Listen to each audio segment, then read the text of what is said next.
உலகெங்கும் உள்ள அனைத்து ஜோதிட சொந்தங்களுக்கும் ஸ்ரீ லக்ஷ்மி நரசிம்ம ஜோதிட நிலையத்தின் சார்பாக நமஸ்காரத்தை தெரிவித்துக் கொண்டு இந்த வீடியோவை காண வந்திருக்கும் உங்கள் அனைவருக்கும் நன்றியை தெரிவித்துக் கொண்டு இந்த வீடியோவை தங்களிடம் கொண்டு சேர்த்திருக்கின்ற பிரபஞ்சத்திற்கும் நன்றியை தெரிவித்துக் கொண்டு மீண்டும் உங்கள் அனைவரையும் மற்றொரு ஜாதக ஆய்வு பகுதியில் சந்திப்பது மிக்க மகிழ்ச்சி. இன்று நாம் காண இருக்கும் தலைப்பு கோச்சாரம் தந்த குழந்தை பேரு அப்படின்ற ஒரு ஜாதகத்தில் நம்ம இன்னைக்கு ஒரு ஆணுடைய ஜாதகத்தை இங்கே பார்க்க இருக்கிறோம். இந்த ஜாதகர் 2021 வருடம் ஒரு 5ஆம் மாதம் போல் இந்த ஜாதகர் ஜாதகம் பார்த்தாரு. அப்போ அவரோட ஜாதகத்தை ஆய்வு செய்துவிட்டு அவர்கிட்ட கேட்ட கேள்வி, ஐயா உங்களுக்கு இது வரைக்கும் குழந்தை பேர் இருக்காது, ஒருவேளை கருத்தரிச்சிருந்தாலும் இப்போ அந்த கரு இருக்காது, ஒன்று குழந்தை இறந்து பிறக்கும் அல்லது பிறந்த இறக்கும் அப்படின்ற தன்மையை இங்கே சுட்டி காட்டுது அப்படின்னு சொல்லி கேட்கும் பொழுது, அந்த ஜாதகர் கடந்த 2 மாதத்துக்கு முன்னாடி தான் ஒய்ஃபுக்கு ஆபாசன் ஆச்சு. ஒரு 3.5 மாதம் கரு இருந்து இப்போ அந்த கரு நிற்கலை அப்படின்னு சொல்லி சொன்னார். இவருக்கு 2018ஆம் வருஷம் திருமணம் ஆயிடுச்சு. 2021 மார்ச் மாதம் இவருக்கு அந்த கரு கலைஞ்சிருச்சு. ஏன் இப்படி, எனக்கு குழந்தை பேர் இருக்கா இல்லையா அப்படின்ற ஒரு கேள்வியோடு அந்த ஜாதகர் இருந்தார். அப்போ அவர் ஆய்வு செய்துவிட்டு, உங்களுக்கு குழந்தை பேரு நிச்சயம் இருக்கிறது, ஆனால் காலதாமதம் ஆகும். இப்போ இந்த குழந்தை கரு கலைந்ததும் எல்லாமே விதிப்படித்தான் நடந்து கொண்டு இருக்கிறது. உங்களுக்கு காலமும் நேரமும் கூடி வரும் பொழுது நிச்சயம் உங்களுக்கு குழந்தை பேரு உண்டு அப்படின்னு அவருக்கு சொல்லியிருந்தோம். அந்த குழந்தை பேரு கூட 2024 மே மாதத்துக்கு மேலே கருத்தரிப்பாங்க. 2025 பிப்ரவரியில் இருந்து உங்களுக்கு மார்ச் கடைசிக்குள்ளே உங்களுக்கு குழந்தை பேர் கிடைக்கும் அப்படின்னு அவருக்கு அன்னைக்கு சொல்லியிருந்தோம். அதே மாதிரி பார்த்தீங்க அப்படின்னா 2024 ஜூன் மாதத்தில் அவங்களுக்கு கருத்தரித்து அவங்களுக்கு மார்ச் மாதம் 2025 குழந்தை பேர் கிடைத்து விட்டது. எப்படி இவருக்கு இது சாத்தியமாச்சு, நம்ம என்ன விதியை அங்கே எடுத்துக்கிட்டு அவருக்கு சொன்னோம், அதற்குண்டான மூலப்பாடல் என்ன அப்படின்றத தான் நம்ம இப்பொழுது இந்த ஆய்வு பகுதியில் பார்க்க இருக்கிறோம். அதனால் தொடர்ந்து இந்த வீடியோவை பார்க்குமாறு உங்கள் அனைவரையும் கேட்டுக்கொள்கிறேன். ஜாதகர் ஆண் 20/10/1988 மாலை 7:02 மதுரையில் பிறந்தவர் இந்த ஜாதகர். ஜாதகர் மேச லக்னம், 2ஆம் இடத்தில் குரு பகவான் வக்ரம், 5ஆம் இடத்தில் கேது சுக்கிரன், 6ஆம் இடத்தில் புதன், 7ஆம் இடத்தில் சூரியன், 9ஆம் இடத்தில் சனி, 11ஆம் இடத்தில் ராகு சந்திரன், 12ஆம் இடத்தில் செவ்வாய் பகவான் வக்ரமாக இருக்கிறார். ஜாதகர் பிறக்கும் பொழுது செவ்வாய் திசை 3 வருஷம் 5 மாதம் 23 நாட்கள் இருக்க பிறந்திருக்கிறாரு. இப்போ இவருக்கு நடப்பில் குரு திசை போயிட்டுருக்கு. இவர் சந்திக்கும் பொழுது இவருக்கு குரு திசையில் சூரிய புத்தி நடந்து கொண்டு இருந்தது. அப்போது அந்த திசா புத்தியை அனுசரித்து பலன்கள் சொல்லும் பொழுது 5ஆம் அதிபதியாகிய சூரிய பகவான் நீசமாக இருக்கிறார். தசாநாதன் குருவும் புத்திநாதன் சூரியன் இருவருமே 6-8 இருக்கிறான். பொதுவாகவே ஒரு தசாநாதனுக்கு புத்திநாதன் 6-8 இருந்தால் அந்த ஒரு காலத்தில் எந்த ஒரு நற்பலன்களையும் நம்ம இங்கே பேச முடியாது. பத்தாக்குறைக்கு இங்கே 5ஆம் அதிபதி நீசமாகி அந்த தசா புத்தி நடந்து கொண்டு இருக்கிறது. இருந்தாலும் அந்த 5ஆம் அதிபதிக்கு ஒரு பரிவர்த்தனை இருக்குது. அப்படி ஆகும் பொழுது அவர் ஆட்சி பெறுகிறார். அதாவது நீசத்திற்கு பின் ஆட்சி அப்படின்ற ஒரு தன்மை இருக்கிறது. அப்போ இந்த பரிவர்த்தனை பொதுவாக திசா புத்தி சமயத்தில் தானே வேலை பார்க்கும். அப்படி போகும் பொழுது இந்த புத்திநாதன் சூரியன் அங்கே ஆட்சி பெறுகிறார் அல்லவா. அப்போ எப்படி அந்த கருக்கு பிரச்சனை ஆச்சு அப்படின்றத தெரிஞ்சுக்கணும் அப்படின்னா நம்ம கோச்சார விதியை பயன்படுத்த வேண்டிய ஒரு அவசியம் இருக்குது. அதை வலியுறுத்துகிற ஒரு பாடல் இருக்கிறது. அந்த பாடலை இப்பொழுது பார்ப்போம். அந்த பாடல் பார்த்திங்கன்னா ஜாதக கணிதாமிர்தம் அப்படின்ற ஒரு நூலில் இருக்கிற அந்த பாடல்.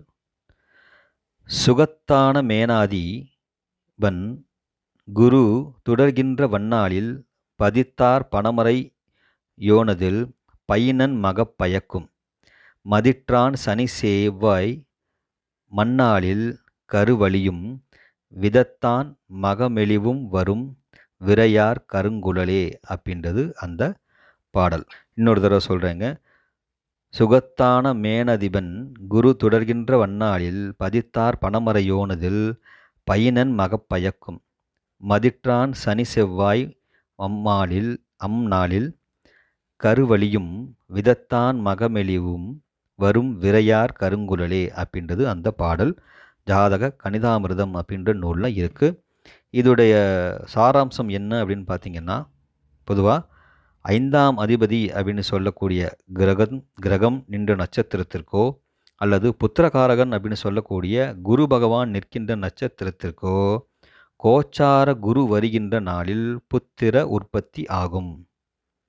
அதே வேளையில் அதே 5ஆம் அதிபதி நின்ற நட்சத்திரத்திற்கோ குரு நின்ற நட்சத்திரத்திற்கோ சனியும் செவ்வாயும் இவர்கள் வருகிற நாளில் குரு அதாவது கரு அழியும் அப்படின்றது அந்த பாடலுடைய சாராம்சம். இப்போ இந்த விதியை இந்த ஜாதகத்தோட பொருத்தி பார்த்தோம் அப்படின்னா, குரு தசை நடக்குது, சூரியனோட புத்தி நடக்குது, ஒரு பக்கம் இவங்க 2 பேரும் 6, 8ஆக இருக்கிறாங்க அப்படின்னு எடுத்துக்கிட்டா கூட, அந்த காலத்தில் இந்த கோச்சார குருவும் சனியும் செவ்வாயும் எங்கே இருக்கிறார்கள் அப்படின்னு பார்க்கும் பொழுது, கோச்சாரத்தில் தசாநாதனாகிய குரு பகவான் அந்த மார்ச் 2021 அந்த பீரியடில் பார்த்தீங்க அப்படின்னா அவர் நீசமாக இருக்கிறார்.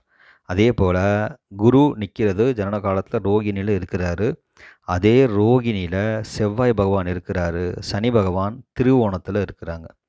அதாவது புத்திரகாரகனாகிய குரு ஜனனத்தில் நின்ற நட்சத்திரத்தில் செவ்வாயும் அதன் திரிகோண நட்சத்திரத்தில் சனி பகவானும் வந்துவிட்டார். ஏக காலத்தில் சனியும் செவ்வாயும் புத்திரகாரகன் குரு நின்ன நட்சத்திரத்தில் வந்ததால தான் இவருக்கு அந்த புத்திர நஷ்டம் இவருக்கு ஏற்பட்டது. மேலும் புத்திரகாரகனாகிய குரு பகவான் கோச்சாரத்திலும் நீசம் பெற்றுவிட்டார்.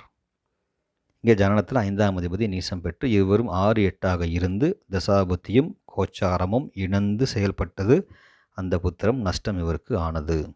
சரி, இப்போ நமக்கு இவருக்கு சொன்ன கால நிர்ணயம் பார்த்தீங்க அப்படின்னா 2024ஆம் வருஷம் 5ஆம் மாதத்தில் இருந்து அப்படின்னு நம்ம சொல்லியிருந்தோம். அப்போ பார்த்தீங்கன்னா கோச்சார குரு பகவான் அப்படின்றவர் ரிஷபத்தில் அந்த ரோகிணியில் போயிட்டுருப்பார்.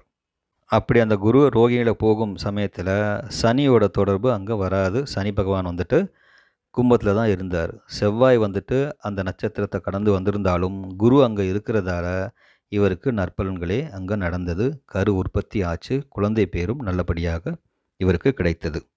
ஆக தசாபத்தி ரீதியாக இவருக்கு சில பிரச்சனைகள் இருந்தாலும் 5ஆம் பாவாதிபதி பலம் இழந்து அதுக்கப்புறம் பலம் ஆகிவிட்டார். அதனால் வந்துட்டு இவருக்கு கொடுப்பனை இருந்தது. அதை கொடுப்பதற்கு கோச்சாரத்தில் குரு பகவானின் கருணையும் தேவைப்பட்டது. அதுவும் நடந்ததால் இவருக்கு நடந்தது. இதில் முக்கியமாக இந்த மாதிரி அந்த குருவோட நட்சத்திரத்துக்கு மறுபடியும் குரு வரும் சமயத்தில் குரு திசையோ குரு புத்தியோ இருப்பது ரொம்ப ரொம்ப அவசியம்.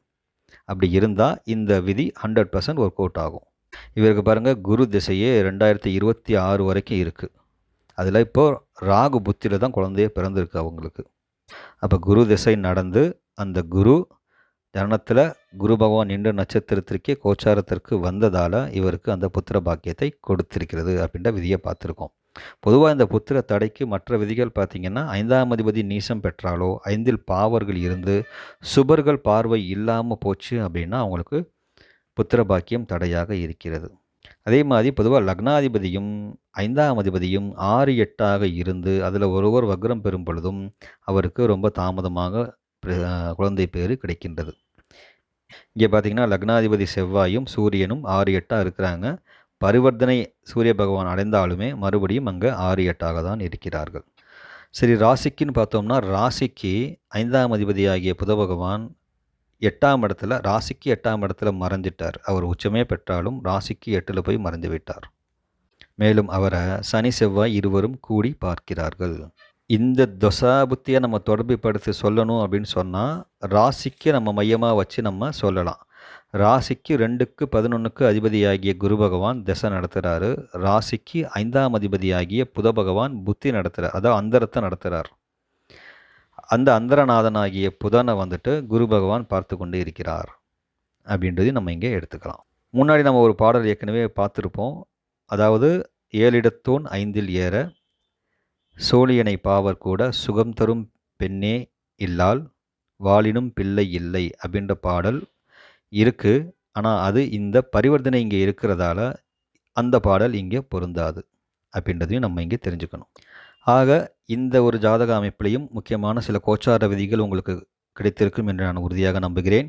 இதுபோல் நம்ம தொடர்ந்து ஜாதக ஆய்வுகளை செய்து கொண்டு வருகிறோம். அதனால் இதுவரை சப்ஸ்கிரைப் செய்யாதவர்கள் சப்ஸ்கிரைப் செய்யுமாறு கேட்டுக்கொண்டு மீண்டும் உங்கள் அனைவரையும் மற்றும் ஒரு பகுதியில் சந்திக்கிறேன் என்று கூறிக்கொண்டு விடைபெறுகிறேன். நன்றி, வணக்கம். வாழ்க வையகம், வாழ்க வளமுடன்.